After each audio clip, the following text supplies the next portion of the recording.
So I already have a video installing a different shifter, short shift kit. So it's going to be the same process to remove everything. I'm going to go ahead and pop both battery terminals, pop the ground cable off.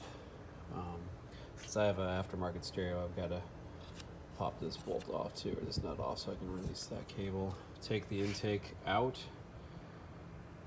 and then we're going to remove the battery tray, or at least tilt it forward. I was able to tilt it forward before, but I'm going to try to pop the connector on the computer, which is under this cover, and take everything out cleanly. I think it'd be a lot easier to work in there since we're going to replace the bracket bushings as well. So we'll go ahead and start taking these pieces out. Okay, so getting the ECU harness out wasn't too bad. You can see it mates in the battery box right here. This clip, all you have to do, it's going to be fully forward. Push this tab in and pull this gray lever back. And on mine, there's a little metal bracket in here, was just barely kind of touched up against the gray clip. So you have to push the gray clip in towards the passenger side a little, pull it back, comes right off. And there's two of them, there's one on the bottom, and you get the clip from the underside. So now we have the box loosened up. Go ahead and take it out with the ECU to give us plenty of access. Okay, now you can see with this battery box out, we have plenty of access.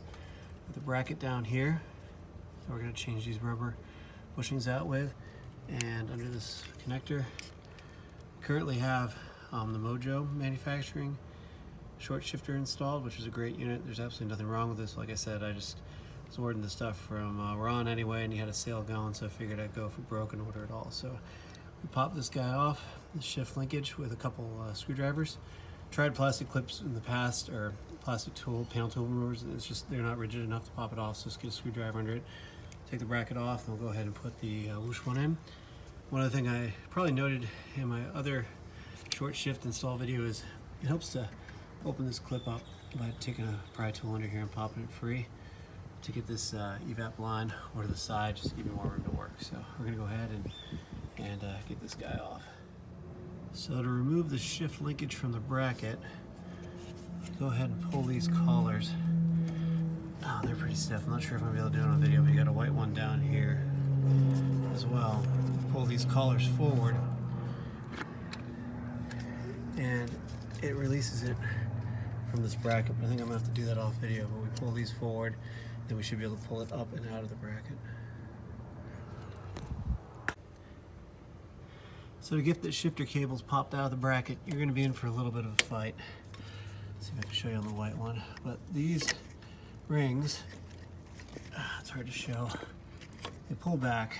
The black one's back here. Oh, make it a good view there. You can see them.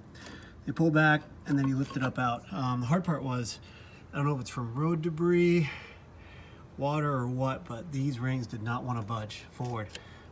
So I ended up taking the three 10mm bolts out. So you have to get the white guy off to get to the bolt right here. And once you get him off, you can take the remaining bolts out with the black one in if it's being a problem for you, like it was for me.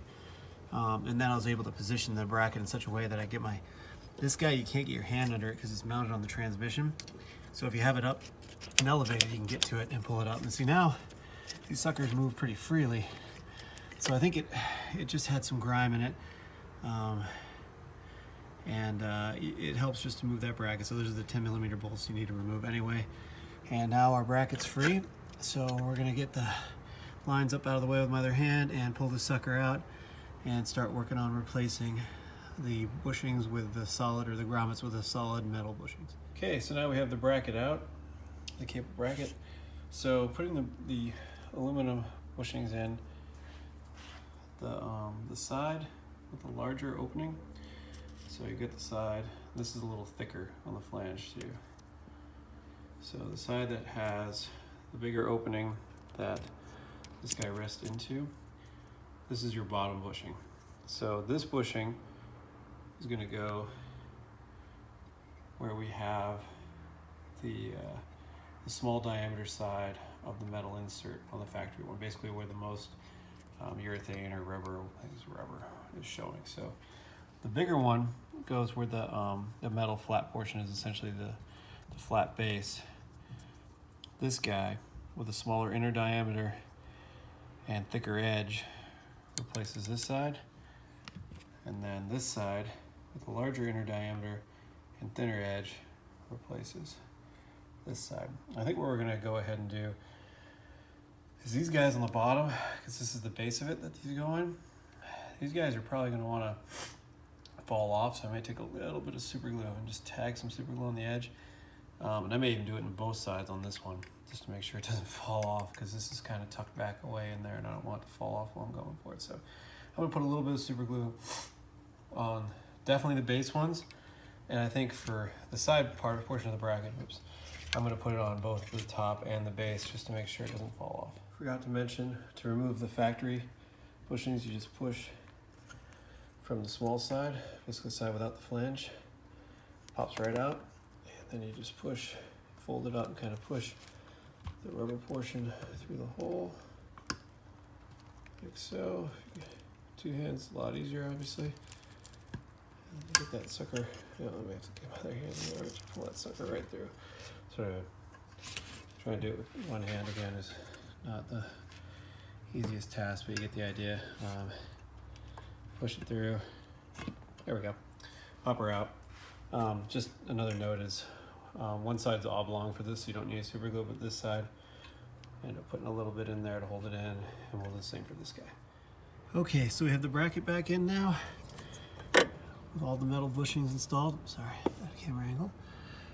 See the guy in there, and get the guy tucked away in the back. The torque spec for these 10 mil bolts is 25 newton meters, 25 newton meters, which is approximately 220 inch pounds. My inch pound wrench only goes to 200, and I want to say 220, something like 18 foot pounds, something like that. My math's not working so well right now, but yeah, it's right around 18 and a half foot pounds. Anyway, most wrenches only go down to 20 foot pounds, and my inch pound only goes to 200. Most people don't have inch pound wrenches. So I set it to the highest value, 200, which is a couple newton meters down from the factory's torque spec. You can only get the torque wrench for me on these two, the one in the back. Even my little torque wrench is too big to get back there. So I torqued these guys down, got a feel for how much force that was. Came back through and ran it with my 1/4 inch drive wrench, and I'll tell you what, little stubby 1/4 inch drive wrench, these kind of guys, you can get your leverage all the way at the end with 2 fingers, pull on it. I mean, I would say as hard as you can, but really hard till this thing doesn't move. That's still not quite 25 newton meters. Obviously that's however hand tight it is for each person, but that's kind of how I got at it. They're not going to go anywhere, especially now that they don't have any play in them. So if you have a really tiny inch pound wrench, you could probably get to these. Like I said, most folks don't. They're just going to hand tighten it, but the torque spec's pretty dang high for the size of the bolts, so you can crank them pretty good, and you want to, because you don't want that falling out. And there was no Loctite on it from factory, so I didn't put any in there. So the last things we got to finish up are pop these ends of the cables back into the bracket, and then basically put the battery box back in, the intake, and all that good stuff. Reverse order. Make sure you put your ECU connectors back on.